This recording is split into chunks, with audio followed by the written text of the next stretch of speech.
Hey, welcome to the Small Business Made Simple podcast, brought to you by socialmediaandmarketing.com.au. Being in business is never easy, but it can be simple, or at least simpler. Join me, your host Jenn Donovan, every week where we focus on marketing, social media, and working towards simplifying your business.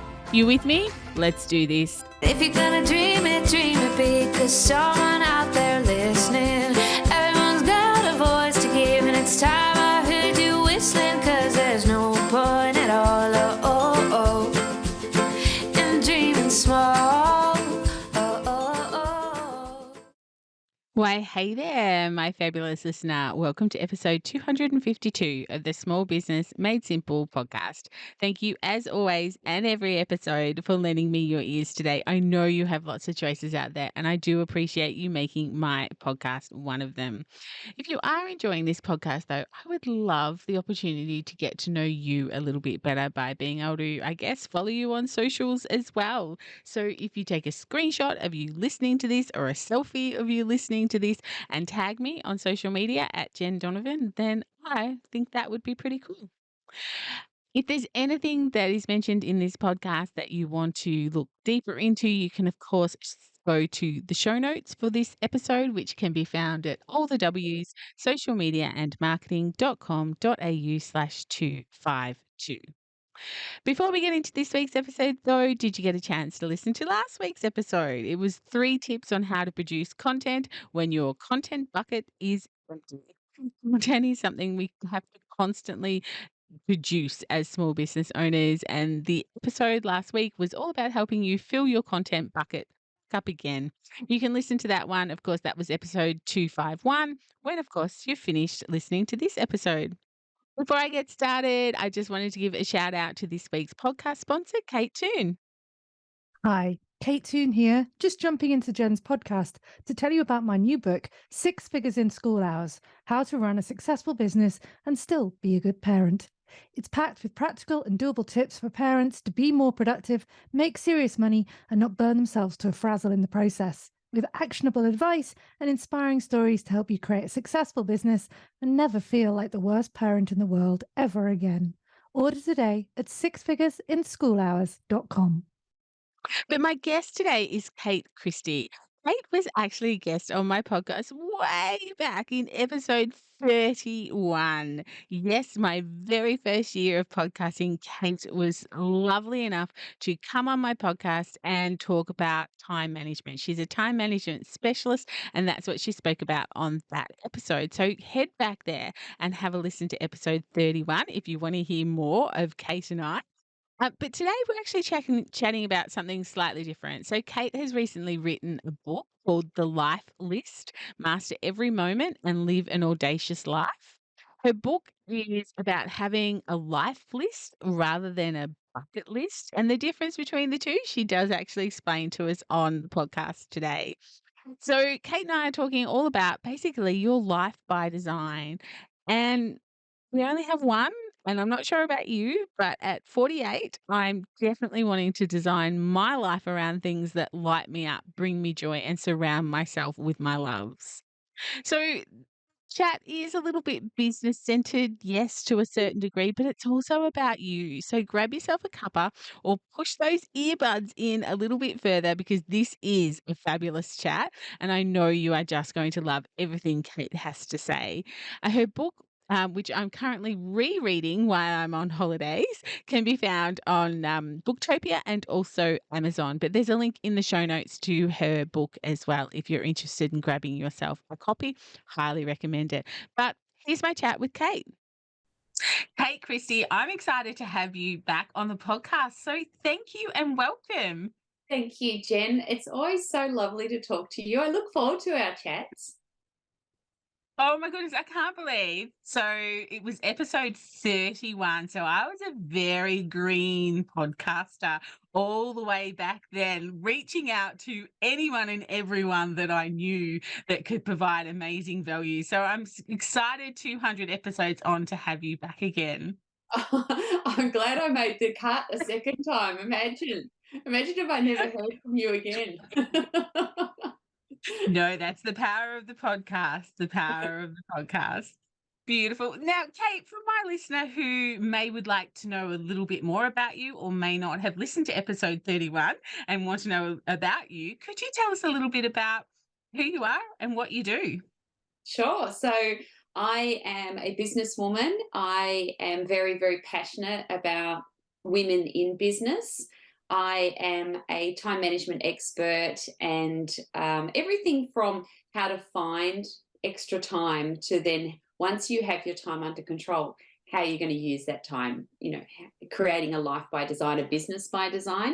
And so I'm an author. I have 5 books. I am a coach and a global speaker and consultant. And I work with high performing teams and individuals to help them find all the time in the world to then live their best lives. So everything from, companies like L'Oreal, Deloitte, Westpac, Telstra, down to companies where it just may be a solopreneur or a sole operator.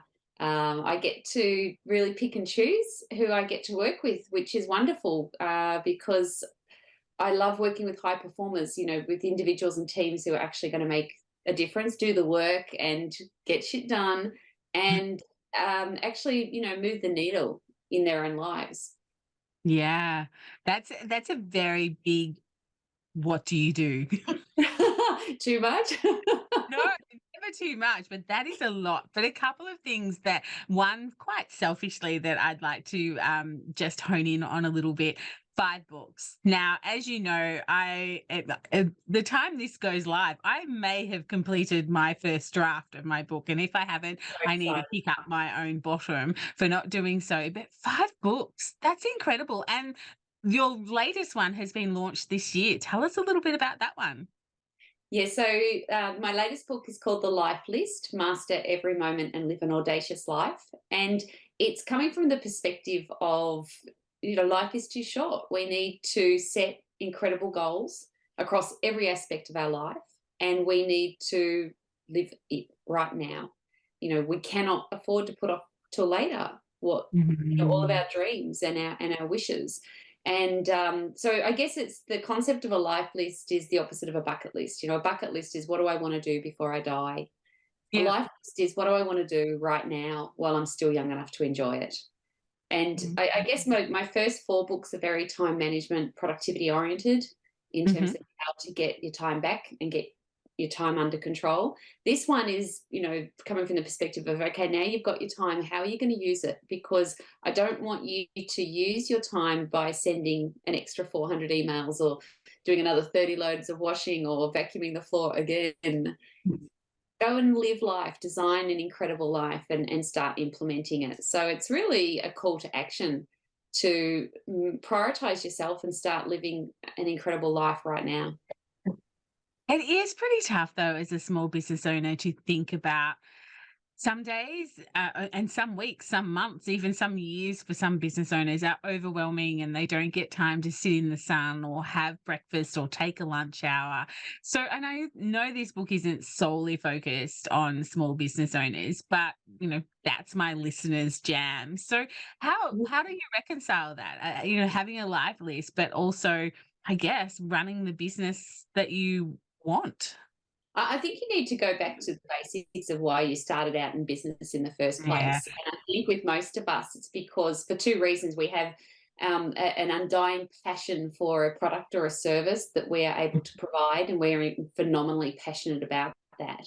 But secondly, certainly with most of the business owners that I have encountered, there's that element of wanting to have control over your own life and your own destiny, to have more freedom, to work when you want, That's the to big charge word, what you isn't it? want, to work with who you want, to have time with your family or the people that are most important to you. So I think that you have to bundle those 2 things together and then reconcile them against, well, actually, how am I living and how am I working? Because if I have designed this business around my passion and yet I'm working every hour that God sent me, and not being true to the fact that I went into this business for more freedom and more time and more control and more authority in my space, then there's a discord there. And so to small business owners, I would say you probably need this book more than anybody, because it's time to start prioritizing yourself. And look, I'm all for spending as much time on your business as possible. My business is one of my 3 highest values. My kids, my family, my business, and my health and well-being. That's what pretty much I design my whole life around. So I'm not saying don't work. I mean, business is my drug of choice for sure. I'm just saying we need to then balance that against everything else in our life that's most important. And sometimes it helps when someone else is kind of giving you some frameworks and some showing you the way. And it's not hard to do, but you have to rejuggle and reprioritize. Yeah, yeah. And I think it is a struggle. And I think most business owners that you talk to, unless you were a serial entrepreneur and never have held down a job for someone else, never been an employee, we all went into business thinking that, we were going to get a bit more freedom, that we were going to be able to design our business around ourselves. And I always love that little, or I love hate that little meme that you see, I got sick of working 40 hours a week, so I started my own business and now I work 24/7. Like it's just, you see it over and over again, the burnout in the small business owner, because there is just so much to do. That's it. And so it's about recognizing that you can still have the passion and the love for your small business, but it's also around, well, how do I manage it from a time management perspective? What are my musts? What can I reject? What can I outsource? What can I insource? What can I delegate? How do we structure our day, our week, our month, our year, so that we are working on the business and feeling phenomenally fulfilled and earning an income? I mean, let's face it, none of us are doing it just for the fun of it. So we have to prioritize those revenue generating tasks, but we also have to prioritize filling our cup in the other aspects of our lives. I don't want anyone to get to the end of their life and look back and say, well, I regret, these are my regrets. These are the things I didn't prioritize. And I wrote the life list after sort of personal family tragedy, where I was very much faced with that concept of life is too short. And I don't want anyone else to have that brutality of a tragedy to snap them out of the complacency that perhaps they're in by just working all the time. There's so much more to life. Yeah, and it's not an unfamiliar story, is it? Where someone Oh, has, worked all their lives and went to retire or didn't even get to retirement age and life was just taken from them. So, yeah. Look, I know that, like I said before, that on episode 31, you were a guest, and that was very much around time management. So if you're listening and you want a little few hints and tips on time management, go back and have a listen to that episode. But we're almost mid-year as this podcast goes live. So I would really love to pick your brain around goal setting with that sort of, I guess, overarching life list type of concept, about goal setting. Obviously, there's a big push at the start of the year to set your goals. And then for some of us, we put them in the drawer and we don't look at them again. But what hints, tips, tricks can you give us around setting goals and what they should look like, both as a business owner, but also just as a human? Yeah, so it is the perfect timing, coming into a new financial year, to have that reassessment of your business, of your life, and set those goals for the next 6 to 12 months, 2 years, 5 years. So the timing is perfect. I think when it comes to goal setting, and I set these frameworks out in the book, often when we have goals, we have this sudden burst of inspiration where we think, oh, I'm going to, climb the mountain, or I'm going to launch a new product or a new service. And we have this rush of adrenaline and it feels amazing and oh my God. And then the very next thing that happens is our brain then tells us all the reasons why we can't. And those reasons, I call them resisting forces, and they're either going to be fear or lack. So fear of failure, fear of being judged, fear of success sometimes, or lack, lack of money, lack of time, lack of resources, lack of framework. So part of what I would say, one of my clear kind of tips and tricks when it comes to goal setting is when you first set the goal, go audacious, think, oh my God, I'm going to climb to the top of the mountain. The very next step you need to take is acknowledge the fear and acknowledge the lack. So make a list of everything that's going to stop you, all those reasons that your brain tells you you can't. You want to get them out on paper so that you've got them there. The third step you then take is that you think about what it is you most value in your life. What is most important to you? And questions you can ask yourself to flush out what it is that you most value are things like, if I was really sick, what would I get out of bed for? And write a long list of things you'd get out of bed for. When I'm with my besties, what do I love talking about? And write a list of that. When I think about the person who I most admire or respect, if they were to compliment me, what would I love to have them say? And write a list. Then you go through and you put a red pen around anything where the answer comes up again and again. And so, you may have 5 things, you may have 10 things. I've got 3, my kids and my family, my kids, my sisters, my dad, my business, and my health and well-being. And those answers come up again and again to those 3 questions. And when I think about it, when I think of what I most value, every single time they're going to knock out the resisting forces. So if I think, okay, I want to climb the mountain, but I can't because I don't have time and I don't have money and I'm frightened and I might hurt myself, and I have all those fear and lack resisting forces. When I then think about it in terms of my kids and my family and how proud they'll be of me when I get to the top of the mountain and they'll be there, waving the banners, Mum, you're the best. I think about my business, how much content I will have to write, posts, blog posts, articles, frameworks, keynotes. And I think about my health and well-being and how good it's going to be for my soul and my fitness and my life to get to the top of that mountain. And when you frame it that way, the resisting forces just go away. And that allows you then to move on and actually get it done. So when it comes to goal setting, that's kind of one of the big things I'd say is understand straight away what's going to stop you and then knock it out of the park by understanding what's more important to you. Another thing I would say is don't always just focus on the audacious, magnitude of the goal in terms of, oh God, I have to get to the top of the mountain. Don't just focus on the top of the mountain, focus on each little moment that allows you to get to the top of the mountain. So every step. So don't focus on the momentous, just focus on each individual step. A moment is 90 seconds. So just like a minute is 60 seconds, a moment is a unit of time. It's 90 seconds. And there's a lot you can do in 90 seconds. So if you have that big, incredible goal, break it down into 90-second bite-sized pieces. And once you add all those moments together, you get momentum.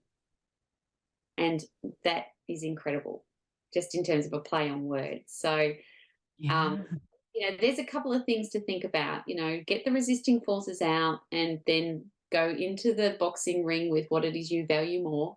But also don't just always focus on the magnitude or the enormity of a huge goal. Break it up into little moments, bite-sized pieces, and chew them up and chew up the next one. And all of a sudden you've got momentum. Yeah. That's very profound. Very, very profound. I love the play on words. It's kind of like I think that I just need a moment to sort of let that sink in. I'm going to have to listen to that again after we're finished, because now I feel like going on from that's just not really justifying what you just said. But and I'll add to it. So the word moment has 3 definitions. So the first definition is that it's a unit of time. So it's 90 seconds. The second definition is that a moment is a unit of force. So in physics, when you open a door and the door rotates on a hinge, or a seesaw rotates on a hinge, that rotation is called a moment. The actual pivot is called a moment. The third definition is it's a unit of energy. So when an earthquake occurs, there's something called the momentum magnitude scale, and it measures the power of an earthquake. So in the book, I talk about adding those 3 types of moments together and taking 90 seconds to open a new door to create earth-shaking power, energy, and change. And if you start thinking about your goals in terms of moments and an opportunity to take 90 seconds to open a new door to make radical change in your life, how beautiful is that? That's incredibly beautiful. Yeah, look, it's a word that we use so often, and yet I had no idea of the amount of, yes, meanings around that one single word. And I would never have guessed that a moment was 90 seconds. A moment, you I know. Look, as a know. time management expert, that totally rocks my world. I just so love it. And then when you add those moments together, you get momentum. And once Mm, you've done that and you continue to create something momentous, there's so much mm, you can do with the word moment. I mean, it's in the word momentum, it's in the word momentous. You know, mm. let's create momentous goals and create enormous change for ourselves, just taking 90 seconds of time to open a new door. Yeah, yeah. Look, my next question feels a little bit null and void after that conversation. Ask away. My next question was, what if the listeners thinking I don't set goals? Whereas now I'm thinking, even if they thought that 20 minutes ago when they started this podcast, they're no longer thinking I'm not going to be a goal setter after hearing that, because that is just putting goal setting on a totally different human level for people to sort of think about, rather than just, I've got to, do SMART goals, or I've just got to set some goals or something like that. But if by chance my listener is listening and says, And I'm they're not a still goal setter, reluctant. Yeah.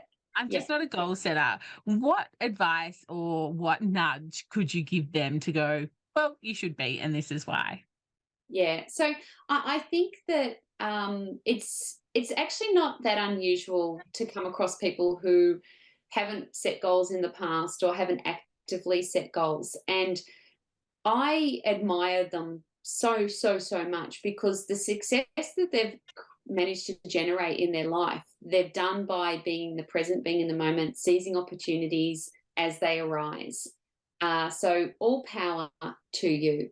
But the question I would then ask you is, when you think of your success in the absence of creating goals, think about what you could be doing, the heights you Mm, could reach if you mhm, actually set goals on top of the fact that you're able to live in the present and seize the moment.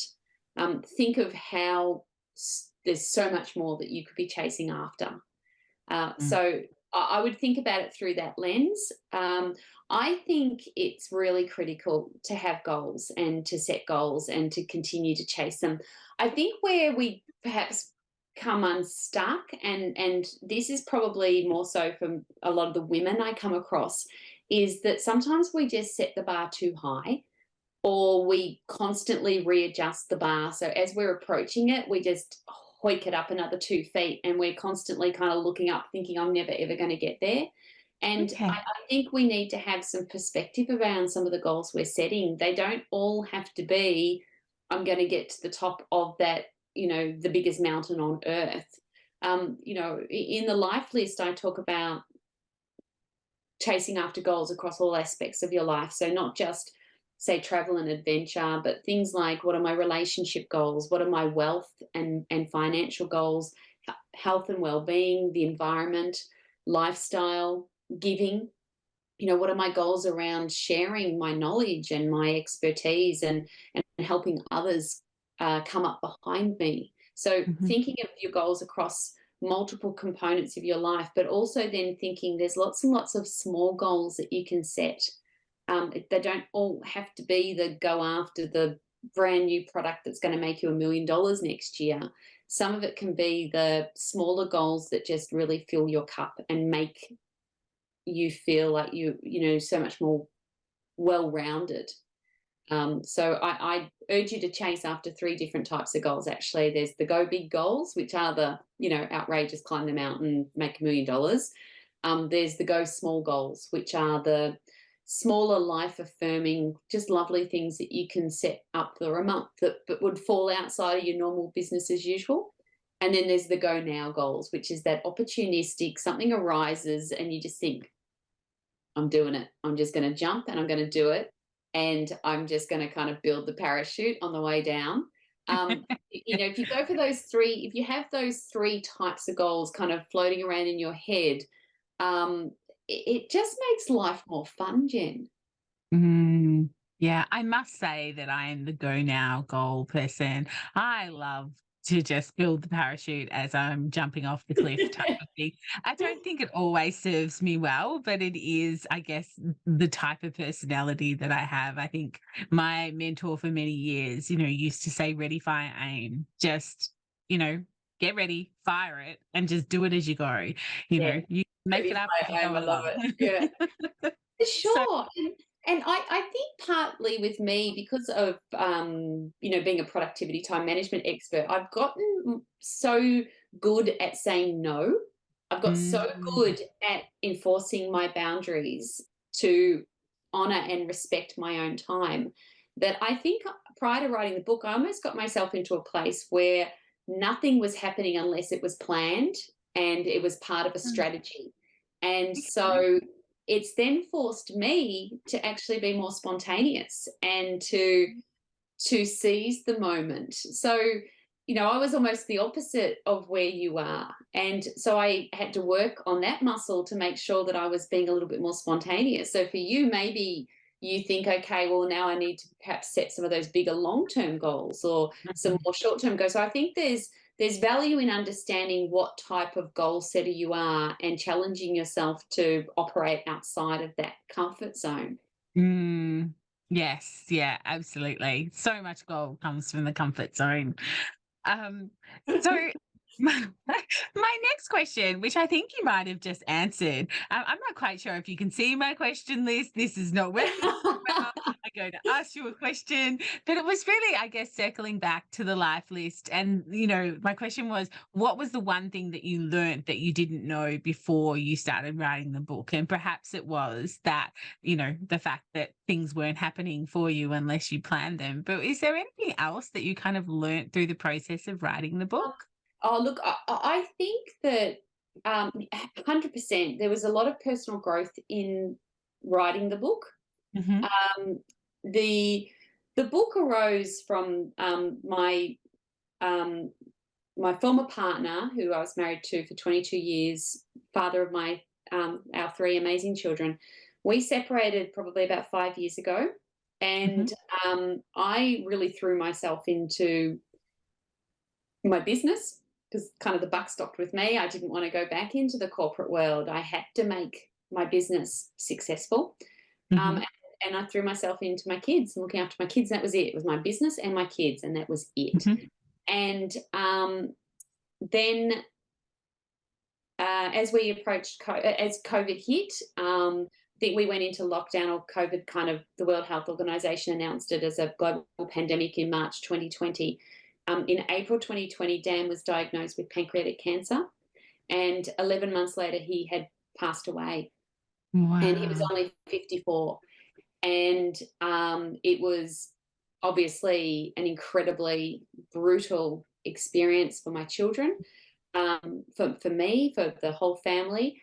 Um, what I learned though in writing the book was that I found it incredibly cathartic to write about our separation and then to write about his death. And it wasn't something that I had allowed myself to experience. And I hadn't realized that until I started writing the book, that I hadn't really sat with the loss and I hadn't I hadn't processed the whole experience. So sitting there and writing the first part of the book, which is around the loss of losing Dan twice, essentially, Mhm, um, I learned a lot about myself. I found it very cathartic. It was very healing. It allowed me to acknowledge, you know, not only the loss but also my involvement in our marriage separation. Which at that point it was so much easier for me to say, well, he left; it was all his fault. mhm, But it wasn't, and so I think the process of writing just generally was a huge learning curve for me, huge learning process, and I think that you don't have to write a book to get that experience. I think it's really important, I think, to journal, to express gratitude, to think about your day and all the good things that have occurred and the bad things that have occurred. And so I think that I am much more reflective these days. I do now, as when I go to bed every single night, I express my gratitude, because life is too short. I turned 53 2 weeks ago. He was 54 when he died. Wow. And so every single day it gets to the end of the day and I express my gratitude for everything that I'm grateful for, which I've never done before. And even when you've had a shitty day and you can't really think of too many things you're grateful for, that nothing else, I think, oh, I'm so grateful because I'm lying in my flannelette sheets and I could finally go to sleep. But I learned a lot, and I wish I had probably journaled and explored my feelings earlier, but I'm glad I've done it now. Yeah, wow. Thank you for being so open and honest. Yeah, that's incredible. Um, And look, let me just say, as I said, I'm 53. We've all got a backstory, Jen. yeah. No one. It's not like my tragedy is more tragic than your tragedy or someone else's tragedy. You don't get through life and being a parent and a partner and a daughter and a sister or brother or whatever it is you are. You don't get to our stage of life without having a backstory. We've all got a backstory. What's really important, though, that I reflected on with writing the book was that the backstory might have shaped me, but it doesn't dictate my future story. I'm the one who dictates my future story. Hmm. And that's the same for anyone listening who has had Hmm. their own personal tragedy. That doesn't define you. It's helped to shape you, but you get to choose from today onwards what tomorrow looks like. Yeah, yeah, which is a great segue into what's on the life list for you. What's next? What's on the life list? So I've got, look, there's always lots of things on the go. And it's not always, as I said, it's not just travel and adventure. I've just written my giving policy with my business around the charities and the organisations I want to support and my commitment to them and how I will support them with my time, my knowledge, my expertise, with sharing stories about them through my channels and networks. So that's been a big one that I've just ticked off. I am flirting with being a digital nomad. So I'm heading off to Bali for 7 weeks in mid-July, and I'm going to live and work there and just see how it goes.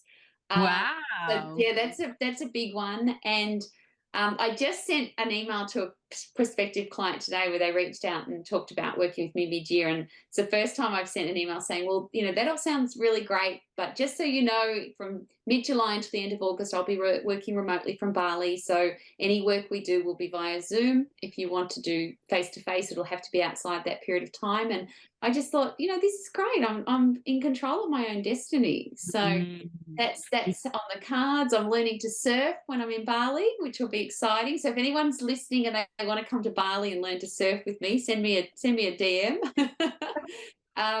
And my best friend and I, Katrina, are just talking about what our next hike is going to be. We like to do a big hike every year. So we're thinking Flinders Ranges this year. So lots on there, but also lots of little things, things like I'm not going to vacuum as often. I'm not going to bash myself up if I order takeaway 3 nights in a row because I'm just too tired to cook. Mhm. I'm going to tell the kids to step up and help clean the house. And if they don't, then they can pay me $50 each a week. And that's not rent, that's housekeeping money, Yep. just making decisions to be true to myself and the way I want to live from now on. Mhm. Yeah, I think that's great. I have a house cleaner and I just love her. Like going through the pandemic and not being able to have a house cleaner during the pandemic was the worst thing ever. That is I know. my little thing that I treat myself to So technically good. every Yeah. single week. Good girl. I love it. Look, I did for ages and ages, but then I came full circle because I got to the point where I realized my kids who are I've got one's a teenager I've got 2 boys in their very early 20s and my daughter she's 19. And I sort of got to the point where I realized that they were just taking the piss with me having the cleaner. of not having to do anything. And so I got rid of the cleaner and said, no, this is, we all step up. Everyone has to participate. Everyone, family's a team sport. Who's doing what? And I crack it every now and then when the house is, the bomb's gone off and they get scared because they think they're going to have to part with their hard-earned cash. And then we cycle through that again a month later. Yes. Yeah, I tried that bit during the pandemic, the children, because my kids are very similar age. But look, I'd rather they come and spend some time out in the sunshine with me and do some gardening or have a cup of tea than to help me vacuum. So, Good. No, and that's good. My kids will probably hear that and they'd like to move in with you. Because they say to me, why do you always pick the nicest day of the week to make us clean? I said, but if we all do it together, it'll be faster. I'm glad you said fast and not fun. I thought you were going to say fun there for a sec. No. We all know it's not fun. No, definitely not fun. Life skills. That's What's it. next on your life list, Jen? Gosh, I don't know. I need to get deep into this book and put it out there. But I guess my children are very similar age. So, school's no longer a thing. That's something that is sort of coming more and more at me. I'm having more and more conversations in social circles and I get to switch off. It's just like, this doesn't affect me anymore. And It's I great, don't have an isn't it? opinion on this anymore and things like that. So I think, life is definitely changing. I'm 49 this year, and life is definitely changing for me. My husband and I, we went to Melbourne for the weekend the other week, last week to see Ursula Carlson at the Comedy Festival. Oh, great. And it's kind of like, we could have not, but why not? Yeah, that's it. We're at that stage in our life where all of a sudden we've got more time again and a bit more freedom, and we get to redesign what we want it to look like. Now, it's a period of huge transformation this age in terms of if you've got children and if they're starting to kind of empty nest or at least be more independent where you don't have to be there to make sure they don't cut their fingers off when they're cutting the carrots up. We've got time, we've got opportunity, and that's why I want you to use this time to design what the rest of your life looks like. I liken it to that sort of 2 months, that summer after finishing university, where you've got no responsibility, no care, the sun's shining, it's 2 months before you start your first real job. There's nothing that you have to worry about. That's what this moment in my life feels like, except now I've also got money, whereas I didn't have any money then. So, there's lots of choices. It's great. Yeah, that's fantastic. This has been such a great chat, Kate. We've gone full circle, I think, in different conversations. So hopefully my listener has enjoyed listening to it as much as I've enjoyed chatting with you. But for my listener who might want to buy the book or get in contact with you or have a look at what else that you do, what else you offer, where's the best place to find you and where's the best place to find your book? So you can find me under my name. So Kate Christie is my website.com.au, and there's a whole heap of information there. Connect with me on LinkedIn or Facebook. In terms of the book, it's currently available everywhere, in all great bookstores, online with Booktopia and Amazon. For any international listeners, Amazon's probably your best bet. Barnes and Noble in the US, so it's available sort of readily everywhere, which is exciting. It's wonderful. That's very exciting. I will have all those links in the show notes for sure. But that's very exciting. I can't wait to see what the next few months brings, and I'm watching with great delight at everything that you're doing. So thank you so much for giving up your time and having a bit of a chat on the podcast today. It was a pleasure. Thanks so much, Jen, and best of luck with your book. I'm very excited for you. I'm sure that I will be tapping into your knowledge. How good was that? How good was Kate's explanation around what a moment is? That blow my socks off. This woman, I swear, I loved this chat with Kate. She's an inspiring woman and someone I have the pleasure of having in my world as a business friend, to which I find very privileged. All the links to Kate's website and socials are, of course, in the show notes at allthews social media and marketing.com.au/252. Kate does hang out in my like-minded business owners Facebook group. So if you have any questions, head over there, tag her, and I'm sure she'll be more than willing to help and answer any queries that you might have. And of course, if you want to talk marketing rather than life lists, get in contact with me. There's a link in the show notes to make an appointment to come and have a chat, or DM me, email me, send me carrier pigeons, whatever you'd like. Get in touch. But that is it for another episode, for episode 252. If you loved this episode and found it valuable, please A, leave me a rating and a review. I would absolutely love that if you can do that where you're listening to this podcast. And B, get in contact with Kate and let her know what you thought of her chat with me, and maybe even buy her book and make yourself a life list. I will, of course, be back next week on the podcast for episode 253. Thanks again to Kate Toon and her new book, Six Figures in School Hours, which, of course, you can find on Kate's website. So if you head to allthews, and yeah, thanks, Kate, for sponsoring another episode. In the meantime, if we aren't hanging out on social, let's get social on social. You can find me on Instagram, Facebook, and of course, LinkedIn. But whatever you do, remember, my small business peep, as my opening song says, there is no point in dreaming small. No time like the present. Tell it like you feel it, say it proud, be true, and let us see you for the star that you are. No point in dreaming small.